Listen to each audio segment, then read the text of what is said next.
اللہ اللہ اللہ اللہ اللہ اللہ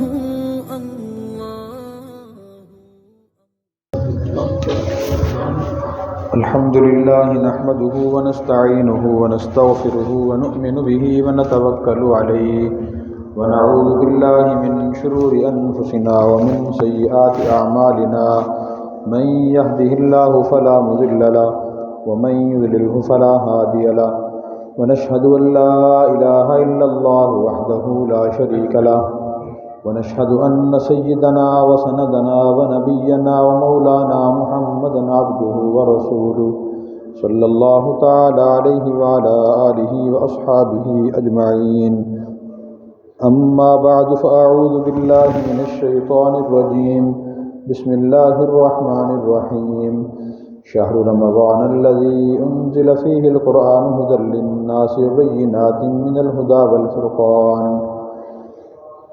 وقال النبي صلى الله عليه وسلم خيركم من تعلم القرآن وعلمه وكما قال عليه الصلاة والسلام صدق الله مولانا العلي العظيم وصدق رسوله النبي الكريم ونحن على ذلك من الشاهدين والشاكرين والحمد لله رب العالمين۔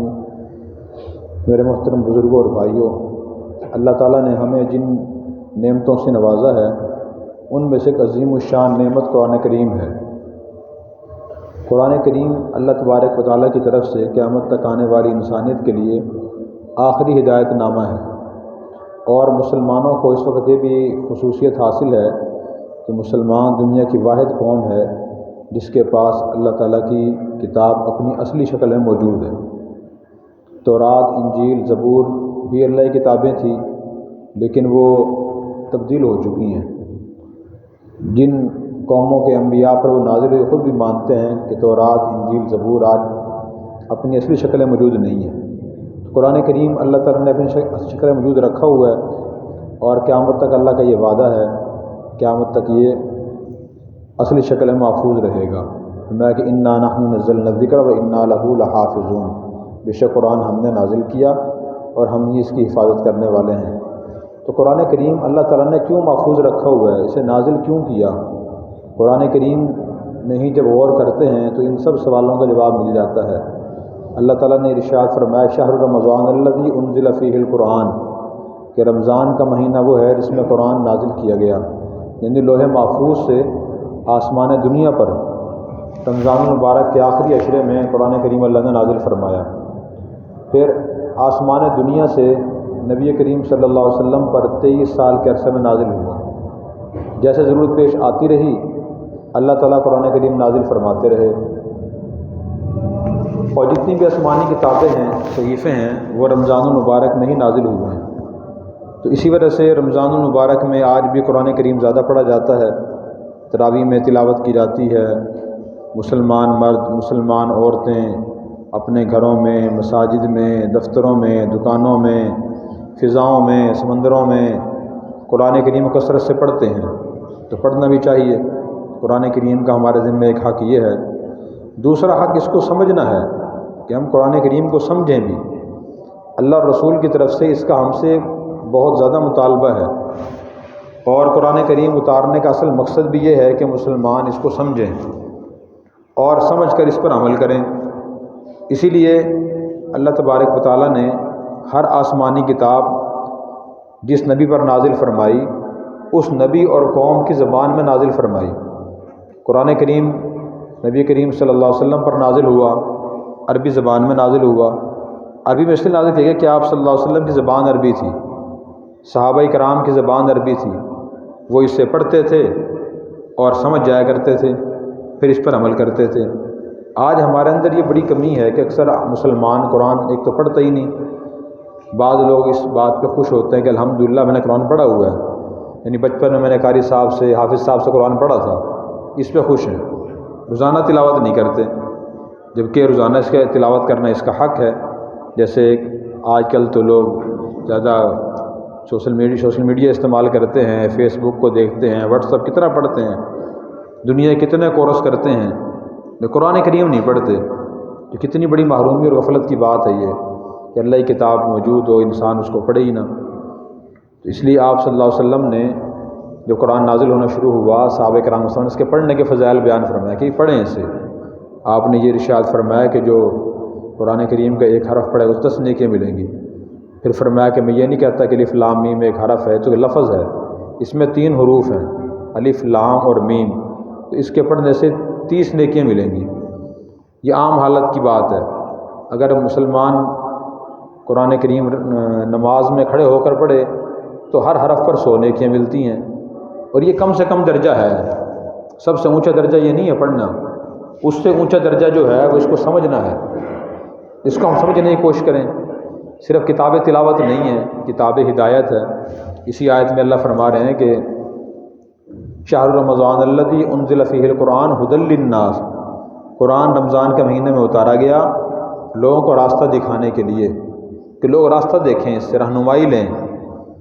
اب صحابہ کرام کو آپ دیکھیں کہ انہوں نے رہنمائی اس سے لی ہے تو ان کی ساری زندگی بدل گئی، ان کے خیالات بدل گئے، ان کی عبادتیں بدل گئی، اور ان کے معاملات بدل گئے، ان کی معاشرت بدل گئی، ان کے اخلاق بدل گئے۔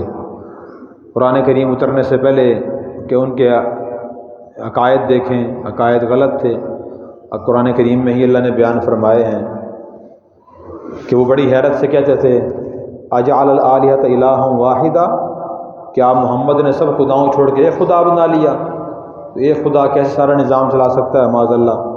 لیکن جب قرآن کریم انہوں نے پڑھا، اللہ نے فرمایا قل ھو اللہ احد، فرما دیجئے کہ اللہ ایک ہے، اللہ الصمد، اللہ بے نیاز ہے، لم یلد ولم یولد، نہ خود وہ کس سے پیدا ہوا نہ کوئی اس سے پیدا ہوا، ولم یکن لہ کفوا احد، نہ کوئی اس کے برابر کا ہے نہ کوئی اس کا ہمسر ہے۔ یہ آیات نازل ہوئی، اللہ تعالیٰ نے توحید کے بارے میں اور آیات نازل فرمائی، لو کان فیہما آلہۃ الا اللہ لفسدتا، اگر اس دنیا میں اللہ کے سوا کوئی اور کہیں خدا، سچے خدا ہوتے تو زمین و آسمان میں فساد پھیل جاتا۔ اور اسی طرح پھر بتوں کی برائی بیان فرمایا کہ اگر بت جو کھڑے ہوتے ہیں تمہارے سامنے، یہ کھاتے نہیں ہیں، پیتے نہیں ہیں، ان کے مکھی بیٹھ جائے اسے اڑا نہیں سکتے، یہ چل نہیں سکتے، سنتے نہیں ہیں، اس طرح کی باتیں قرآن کریم نے بیان فرمائی تو ان کو یہ باتیں سمجھ آ گئی کہ واقعی یہ تو کچھ کھاتے نہیں ہیں، پیتے نہیں ہیں، سنتے نہیں ہیں، دیکھتے نہیں ہیں، بننے میں ہمارے ہاتھوں کے محتاج ہیں، ہم نے خود پتھر کو تراش کے ایک شکل دی ہے، وہ ہماری حاجتیں کیسے پوری کرے گا؟ جب اللہ تعالیٰ نے قرآن کریم میں یہ چیزیں سمجھائی، صحابہ کرام نے سمجھیں، واحد بن گئے، شرک چھوڑ دیا، اور عبادت کے بارے میں فرمایا کہ فاعبد اللہ مخلصا لہ الدین، کہ خالص اللہ کی عبادت کرو، بتوں کی عبادت کرنا انہوں نے چھوڑ دی۔ تو سمجھا، قرآن کریم کو سمجھا، سمجھنے کے بعد عقائد ہی بدل گئے، اور ان کے جھوٹے خدا چھوڑ دیے، اور ان کے معاملات بھی درست ہونا شروع ہو گئے۔ معاملات کے بارے میں قرآن کریم سب سے بڑی آیت ہے سورہ بقرہ میں، یا ایھا الذین آمنوا اذا تداینتم بدین الی اجل مسمى فاکتبوہ، اے ایمان والو جب تم کوئی ادھار معاملہ کرو تو اسے لکھو۔ یہ سب سے بڑی آیت ہے۔ قرآن کریم نے اتنے عبادات کو کھول کھول کے بیان نہیں کیا جتنا معاملات کو بیان کیا ہے، لیکن اکثر مسلمانوں کی صورتحال یہ ہے کہ وہ قرآن کریم چونکہ سمجھتے نہیں ہیں، وہ سمجھتے ہیں کہ معاملات تو دنیا داری ہے، تو جیسے دل چاہے کر لیں، نماز پڑھنی ہے دین کے مطابق، روزہ رکھنا ہے دین کی تعلیم کے مطابق، حج عمرہ کرنا ہے دین کی تعلیم کے مطابق، لیکن دین اور یہ چیزیں دنیا داری ہیں۔ یہ غلط فہمی کیوں پیدا ہوئی؟ قرآن نہ پڑھنے کی وجہ سے، قرآن نہ سمجھنے کی وجہ سے۔ جیسے قرآن ہمیں عبادت کا طریقہ بتاتا ہے، معاملات کا بھی طریقہ بتاتا ہے، جیسے ہم عبادت دین کی تعلیم مطابق انجام دینے کے پابند اور ذمہ دار ہیں، اسی طرح اپنے سارے معاملات بھی دین کے مطابق انجام دینے کے پابند اور ذمہ دار ہیں۔ تو اسی طرح اخلاقیات کو دیکھیں، قرآن نے اخلاق بیان کیے تو صحابہ کے اخلاق بدل گئے۔ اس سے پہلے ان میں لڑائیاں تھیں، جنگیں تھیں، بیٹیوں زندہ دفن کیا کرتے تھے، معمولی بات پہ لڑتے تھے، اور لڑائیاں وہ صدیوں چلتی تھی۔ قرآن کریم نے پھر انسانیت کا مقام بیان کیا، وَلَقَدْ كَرَّمْنَا بَنِي آدم۔ اللہ فرماتے ہیں کہ ہم نے انسان کو بڑی عزت بخشی ہے۔ وَحَمَلْنَاهُمْ فِي الْبَرِّ وَالْبَحْرِ، اور ہم نے اسے خشکی اور تری میں سواریاں عطا کی ہیں، سوار کیا ہے۔ ایک بار فرمایا کہ مَا خَلَقْتُ بِيَدَيَّ، اللہ فرماتے ہیں میں انسان کو دست قدرت سے پیدا کیا ہے۔ ایک اور آیت میں فرمایا لَقَدْ خَلَقْنَا الْإِنسَانَ فِي أَحْسَنِ تَقْوِيمٍ، ہم نے انسان کو سب سے خوبصورت سانچے میں ڈال کر پیدا فرمایا۔ اور اسی طرح مختلف آیات میں انسانیت کا مقام بیان جب کیا، پھر مختلف حیثیتوں سے بیان کیا کہ والد کا مقام یہ ہے، ماں کا مقام یہ ہے، بھائیوں کا مقام یہ ہے، بہنوں کا یہ ہے، بڑوں کا، چھوٹوں کا، علماء کا، یہ سب چیزیں بیان کی، تو پھر ان لوگوں کے دلوں میں انسانیت کی قدر پیدا ہوئی، اور دوسروں کو حقیر سمجھنے، نفرت کرنے کے بجائے وہ انسانیت کو عظیم مخلوق سمجھ کر اللہ کی بہترین مخلوق سمجھ قدر کرنا انہوں نے شروع کر دی، وہ غلط فہمی دور ہو گئی۔ تو قرآن کریم دیکھیں، پڑھنے اور سمجھنے سے غلط فہمی اس طرح دور ہوتی ہیں۔ جب تک ہم نہیں سمجھیں قرآن کریم کو تو اس وقت تک عمل بھی نہیں کر سکتے، نہ عمل کر سکتے ہیں نہ اس سے متاثر ہو سکتے ہیں۔ جو صحابہ کرام سنتے تھے اس سے متاثر بھی ہوتے تھے۔ سیدنا فاروق اعظم رضی اللہ عنہ کیسے مسلمان ہوئے؟ قرآن کریم سمجھ کے مسلمان ہوئے۔ واقعہ ان کا لکھا ہے کہ ایک مرتبہ کفار نے مشورہ کیا کہ محمد کا مذہب بہت زیادہ پھیل رہا ہے تو ان کا خاتمہ کرنا چاہیے، یہ کام کون کرے گا؟ حضرت عمر شروع سے بہادر تھے تو کہنے لگے میں یہ کام کروں گا، تو سب نے کہا آپ ہی یہ کام کر سکتے ہیں۔ تلوار لے کر نبی کریم صلی اللہ علیہ وسلم کو شہید کرنے کی نیت چل پڑے۔ راستے میں ایک شخص سے ملاقات ہوئی، نعیم بن عبداللہ سے۔ انہوں نے پوچھا کہاں جا رہے ہو؟ تو انہوں نے کہا کہ میں محمد کا خاتمہ کرنے جا رہا ہوں۔ تو انہوں نے کہا کہ پہلے اپنے گھر کی تو خبر لو، تمہاری بہن اور تمہارے بہنوئی دونوں مسلمان ہو چکے ہیں۔ یہ بات سنی تو اور غصہ آ گیا، اپنے بہنوئی گھر گئے۔ حضرت خباب بن ارت رضی اللہ عنہ صحابی تھے، وہ ان مرد اور دونوں کو قرآن کریم پڑھا رہے تھے۔ باہر پہنچے، دستک دی تو انہوں نے دیکھا کہ حضرت عمر آ گئے ہیں، جب تک مسلمان نہیں ہوئے۔ تو انہوں نے قرآن کریم کے جس چیز پہ لکھا ہوا تھا اسے چھپا لیا۔ حضرت عمر اندر آ گئے اور پوچھا کہ میں نے سنا ہے کہ تم محمد کے تابع ہو گئے ہو، اپنا بھائی تو نے دین چھوڑ دیا ہے۔ پھر بہنوئی کو مارنا شروع کیا، بہن نے چھڑانے کی کوشش کی، بہن کو بھی مارا، بہن کو زخمی کر دیا۔ تو انہوں نے کہا کہ ہاں ہم تو مسلمان ہو گئے ہیں، محمد کے تابع ہو گئے ہیں۔ انہوں نے کھل کے بتا دیا۔ تو پھر انہوں نے کہا کہ جی وہ تم کیا پڑھ رہے، مجھے ذرا دکھاؤ میں بھی دیکھوں وہ کیا چیز ہے۔ یہ تعلیم یافتہ آدمی تھے حضرت عمر رضی اللہ عنہ، اور مکہ میں اکثر لوگ تعلیم یافتہ نہیں ہوتے تھے، چند لوگ تعلیم یافتہ تھے، لکھنا پڑھنا جانتے تھے۔ تو انہوں نے کہا کہ بھی آپ ناپاک ہیں، جب پاک ہوں گے تو پھر آپ کو وہ کلام دے سکتے ہیں۔ پوچھا میں کیسے پاک ہو سکتا ہوں؟ انہوں نے کہا جی غسل کریں۔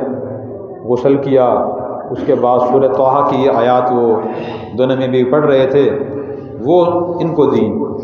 جیسے انہوں نے پڑھی طٰہٰ ما انزلنا علیک قرآن لتشقیٰ الا تذکرۃ لمن یخشیٰ، چند آیتیں پڑھی کیونکہ عربی جانتے تھے، تعلیم یافتہ تھے، قرآن کریم سمجھ آیا، دل کی دنیا بدل گئی اور کہنے لگے کہ مجھے محمد کے پاس لے چلو۔ چنانچہ نبی پاک صلی اللہ علیہ وسلم کے پاس گئے اور کلمہ پڑھ کے مسلمان ہو گئے۔ کتنا بڑا انقلاب آیا کہ ایک آدمی نبی کریم صلی اللہ علیہ وسلم کو معاذ اللہ ختم کرنے کے لیے آیا تھا، اور کچھ ہی دیر کے بعد اس کے دل کی دنیا بدل گئی۔ وہ کیسے بدلی؟ اس نے قرآن کریم کو سمجھا ہے۔ تو قرآن کریم میں اللہ تعالیٰ نے یہ طاقت رکھی ہے کہ جب انسان اس کو سمجھ کے پڑھتا ہے تو 20 سال کے اس کے غلط خیالات اور نظریات تبدیل ہو جاتے ہیں اور زندگی انسان کی بدل جاتی ہے۔ اس لیے ہمیں قرآن کریم کو سمجھنے کی کوشش کرنی چاہیے۔ جو لوگ سمجھتے ہیں وہ اس سے متاثر ہوتے ہیں۔ نبی کریم صلی اللہ علیہ وسلم جب مکہ میں تھے تو کفار کے مظالم سے تنگ آ کر مسلمان حبشہ ہجرت کر گئے۔ مشرکین وہاں بھی انہیں گرفتار کرنے کے لیے پہنچے، تو حبشہ کے یعنی افریقہ کے بادشاہ نجاشی نے مسلمانوں کو بلایا کہ یہ لوگ تمہیں پکڑنے کے لیے آئے ہیں، تو بتائیں کہ کیوں پکڑنے آئے ہیں یہ؟ اور تم یہاں کیوں آئے ہو؟ حضرت جعفر طیار رضی اللہ عنہ کھڑے ہوئے اور انہوں نے حقیقت حال بتائی کہ ہم قتل کرتے تھے، بیٹیوں کو زندہ دفن کرتے تھے، معمولی باتوں پہ لڑائیاں کرتے تھے، انسانیت سے نفرت کرتے تھے، بتوں کی عبادت کرتے تھے، بدکاری کرتے تھے، جوا کھیلتے تھے، شراب پیتے تھے۔ تو ہم میں اللہ تعالیٰ نے ایک نبی بھیجے، انہوں نے اپنا کلام ہمیں سنایا، ہمیں بتایا کہ یہ سب چیزیں غلط ہیں، صلہ رحمی کرنی چاہیے اور انسانیت کی قدر کرنی چاہیے، اللہ کی عبادت کرنی چاہیے۔ جب سے ہم نے یہ کام شروع کیے تو یہ سب ہمارے دشمن بن گئے ہیں۔ ان کی تکالیف سے تنگ آ کر ہم آپ کے ملک آئے تھے، ابھی یہاں بھی ہمیں اسی وجہ سے گرفتار کرنے آئے ہیں۔ ہم نے کسی کی جانی مالی حق تلفی نہیں کی۔ تو بادشاہ نے کہا کہ تمہارے پاس اس نبی پر نازل شدہ کلام جو ہے، تمہارے پاس کوئی حصہ اس کا ہے؟ حضرت جعفر رضی اللہ عنہ نے فرمایا کہ ہاں۔ تو بادشاہ چونکہ عیسائی تھے تو جعفر رضی اللہ عنہ نے بڑی سمجھداری سے کام لیا اور سورہ مریم کی تلاوت کرنا شروع کی، جس میں حضرت عیسیٰ علیہ السلام اور حضرت ان کی والدہ مریم کا ذکر ہے۔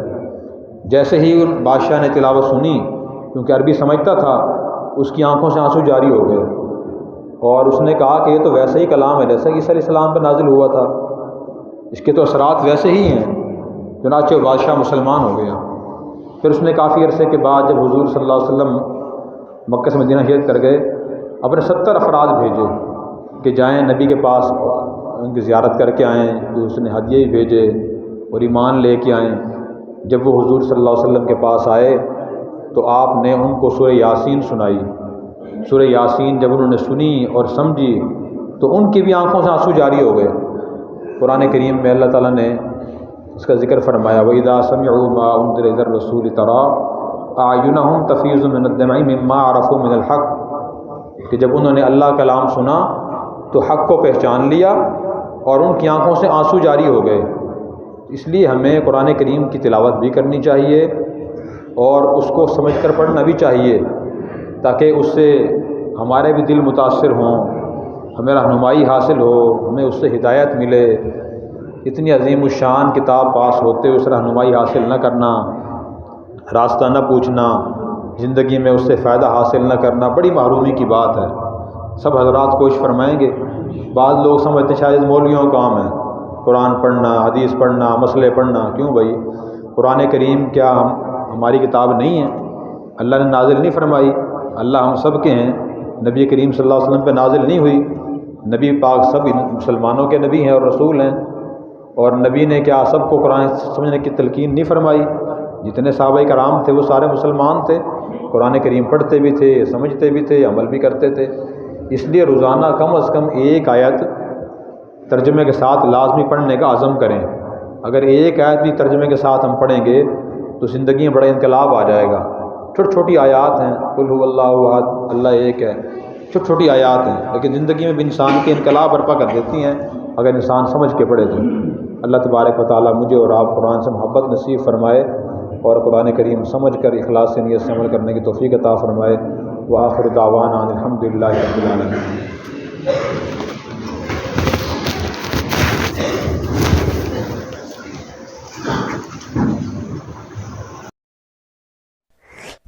اور اگر آپ نے ابھی تک ہمارا چینل سبسکرائب نہیں کیا تو فوراً سبسکرائب کیجئے، ساتھ ہی بیل آئیکن پر کلک کریں تاکہ مزید آنے والی ویڈیو ہے وہ آپ کو وقت پر ملتی رہیں۔